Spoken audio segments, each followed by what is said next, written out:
Well, we knew it wouldn't be long with all of the media focus on, Trump and the tariffs and all of this other BS, signal gate things that don't really matter. There's a reason why they've been so focused on those things, and that's to avoid them having to cover what's really going on within the Democrat Party. And y'all, it is bad. The media isn't showing it, but if you're somebody like I'm in this political game every day, so I'm digging, I'm researching, I'm looking so I can deliver the information.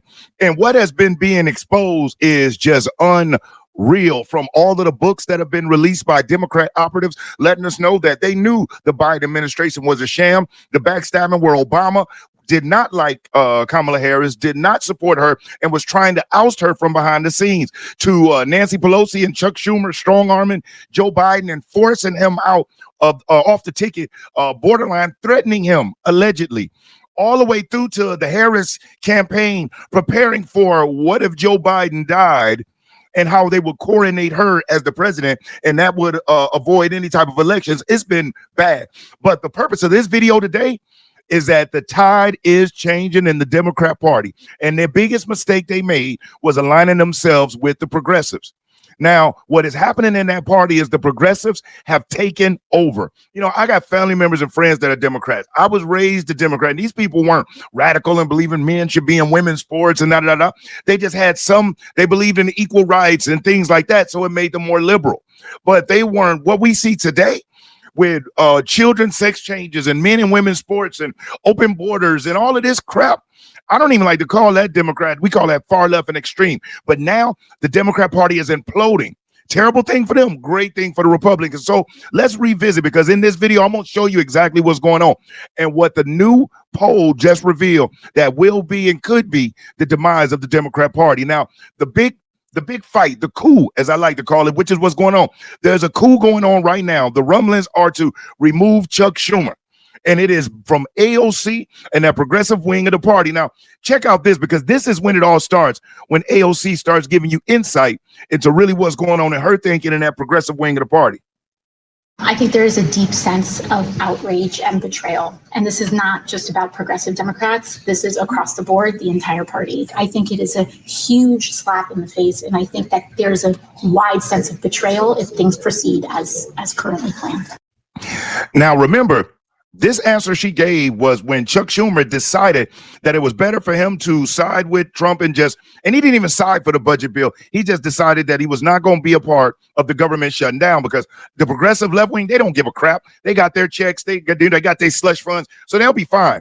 They were literally willing to shut the government down, make military people, essential workers, federal workers pay and suffer just so they could oppose Trump. And remember, they weren't opposing him for anything. They didn't have some legislation they were trying to push through. They didn't have anything that they were doing this la resistance for other than Trump derangement syndrome and just going against anything that Trump says. Now, when Schumer did that, people were calling for this man to be replaced and removed. And if you remember, he answered them and gave them his response as to whether he would be willing to step down or not. Here's what he said. Look, I'm not stepping down. And let me just say this, Kristen. I knew when I cast my vote against against the government shutdown that there'd be a lot of controversy, and there was. But let me tell you and your audience why I did it, why I felt it was so important. The CR was certainly bad, the continuing resolution, but a shutdown would be 15 or 20 times worse. Under a shutdown, the executive branch has sole power to determine what is, quote, essential. And they can determine without any court supervision. The courts have ruled it's solely up to the executive what to shut down. They would eviscerate the federal government. On day two, they could say, oh, SNAP, feeding hungry children, not essential. Here's what makes it worse. There's no off-ramp. Who determines how long the shutdown would last? Only those evil people at the top of the executive branch in the Trump administration. So that's his excuse that he gave for why he decided that the shutdown, he wasn't going to ride with it, when in reality, he knows that it would have really destroyed the Democrat Party because they had nothing they were standing for. They weren't resisting for any cause other than Trump bad and keep Elon and Doge out of our slush funds within the government. Remember something, Democrats believe in big government. They literally believe the government should make decisions for the people. They don't believe that the people are intelligent enough to make their own decisions. And between you and me, let's just be real. We all know some people that probably should not be allowed to vote. Cuckoo. But at the same time, it still is their right as an American citizen. So the fact that he had a pragmatic view and realized we're not standing for anything, if we oppose this thing and we let it last for 30 days or however long it would have lasted, the people would have been saying, what are you doing this for? What is this all about? And they would have had to say, well, it's because we want to be able to keep our slush funds. Because in essence, that's really what it was. They're pissed off about those going into USAID, going into Social Security, going into the Treasury, finding all of this BS wasted money. And it's pissing them off because this is how they funded all of these protests and rallies for all of these years. As a matter of fact, talking about rallies, then I'm going to get into what came out about AOC and Schumer and the coup that's taking place in the Democrat Party. I want you to listen to Jamie Raskin. He's at this rally. And, you know, he's a stone cold psychopath who I really can't stand. But listen to Jamie Raskin with this TDS delusional crap and look at the people in the crowd. And you'll understand why the left is being destroyed and eaten alive from the progressive wing of the party. These people aren't rational thinkers. They're emotional. They're literally willing to go out and hurt people and damage things all because they disagree. But yet they parade themselves around like the party of such tolerance. Democrats are the least tolerant. They eat their own. If you don't agree with everything 100% lockstep, you could disagree with them on one thing and you are ostracized. You're called a bigot, a misogynist, and a racist. Well, those words don't have as much impact. There was once upon a time, oh my God, I've watched them have white people just do anything but out of fear of being called a racist. I've seen them make black men conform out of fear of being called a misogynist. Or they even almost had a small section of men thinking that masculinity is toxic. No, masculinity saves lives and it builds worlds and empires. But check out this clip of Jamie Raskin sharing his propaganda and Trump derangement syndrome at this. This is the Bring Them Back rally. They're literally having a rally fighting for the Trinidad Aragua gang members and the El Salvadorians who were just the MS-13 gang members who were shipped off to be returned. They're even fighting for this quote unquote father, this loving father that they say was mistakenly swept off. No, he was one of the freaking ringleaders of MS-13 that just so happened to have a wife and children. He was not the father of the year, had multiple charges on him before. I believe it stated, you know, forgive me or correct me if I'm wrong. He had been deported once before and came back in. So let's listen to Raskins at this rally with the libtards.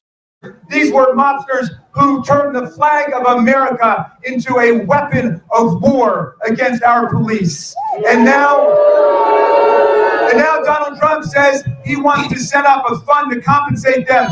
Mr. Trump, if there's going to be a fund to compensate people for January 6th, we're going to compensate the police officers and their families.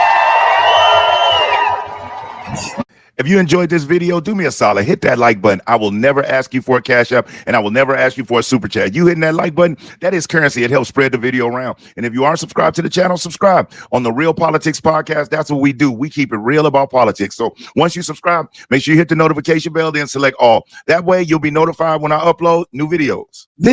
These people and this man, it is so annoying because they are so fake. Remember that he and the rest of them were the main ones calling for defunding the police.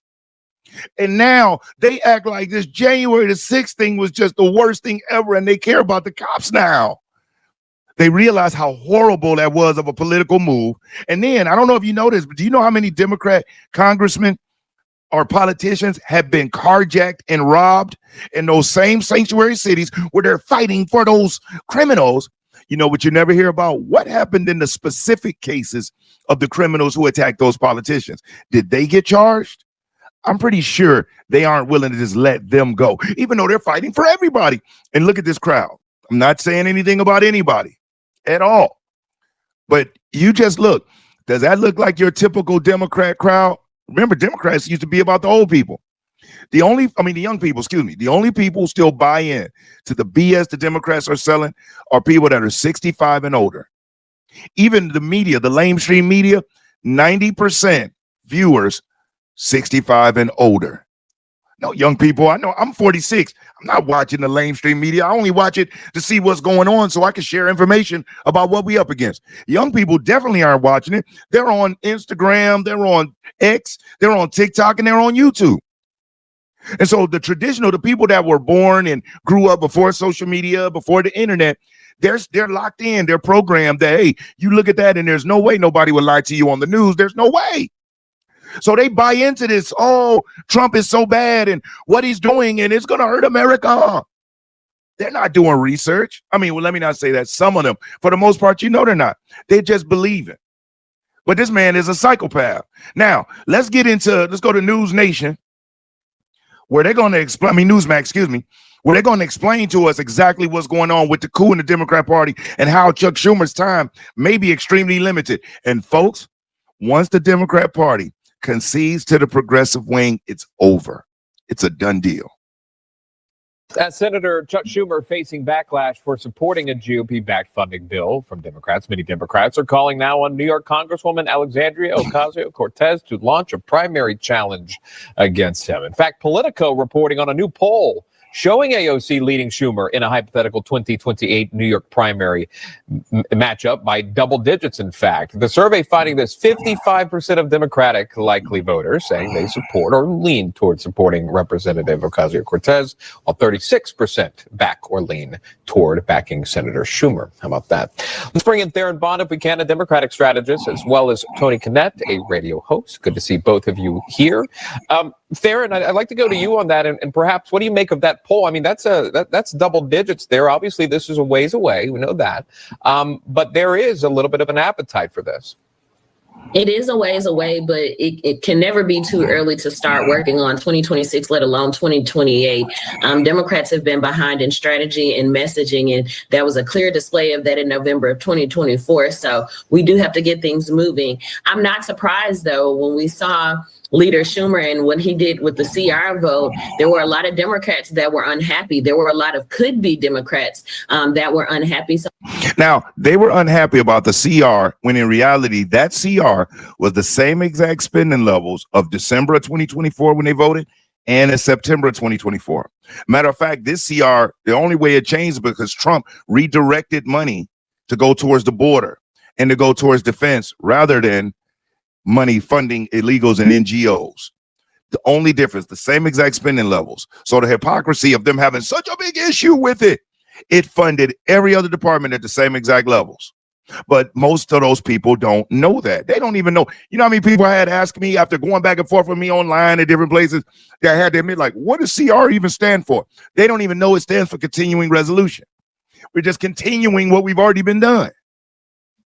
So I'm not surprised to see more people rally around AOC. She used to be a really big firebrand, and she's toned it down and hyper-focused it much better than she did initially, or at least that was the perception. But people want bold, fearless leaders, and that's what AOC represents right now, and certainly it's much more than Leader Schumer. You know what's real crazy? To hear this woman say that AOC hasn't passed any legislation.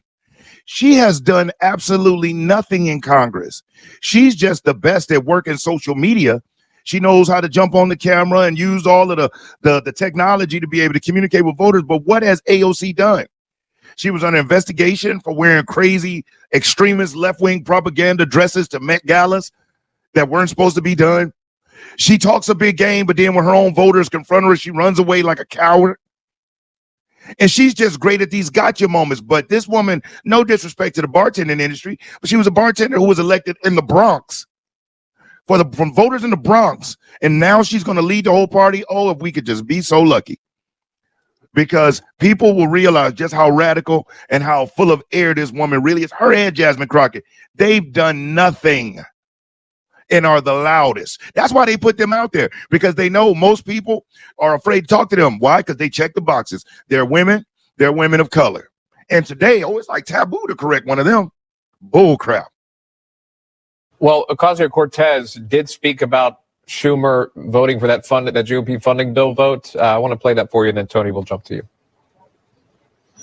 I think there is a deep sense of outrage and betrayal. And this is not just about progressive Democrats. This is across the board, the entire party. I think it is a huge slap in the face. And I think that there's a wide sense of betrayal if things proceed as currently planned. So, Tony, is there a little bit of politics at play here? He's the minority leader. He needs to keep the government open and funding and working. He has a major responsibility there, and he held his end. He didn't want to do it. You could tell there was a little bit of reluctance with it. He made that very clear. But then you have, again, members of his own party, his own caucus coming out against him, Tony. I mean, this is the natural progression of how it was always going to take place. We saw during the 2024 election cycle that the Democrat Party moved further and further to the socialist left, to the identity politics left, and the communication from voters was, we don't want this. In fact, a lot of groups like 90s labor Democrat groups, union members ended up leaving the Democrat Party and voting for Trump in the November elections. And then the Democrat strategist came out afterward and said, oh, we're going to moderate, we're going to bring back, we're going to calm things down. We're going to leave all of the transing the children behind and the hyper socialist politics behind. And no, of course not, because you give power to progressives like these and they grab onto it. And now Schumer, the corporatist establishment wing of the party, is losing control as this next group moves ahead. And then what do you have behind AOC? You've got Jasmine Crockett, even further to the left, and is trying to take power from her. It just turns out that when you lie down with dogs, you wake up with fleas. That was one of the best analogies, best ways that he could have put it. You lay down with dogs, you wake up with fleas. And guess what? The Democrat Party decided to lay down with the far left-wing extremists of their party that have been holding them hostage and have had the party on the wrong side of every single topic that is important to the American people. I don't care if it's the border, if it's economy, if it's crime, if it's rights. They're more focused on unaliving babies within the womb of women than they are enriching and uplifting the lives of constituents in their districts, in their areas, and in their states.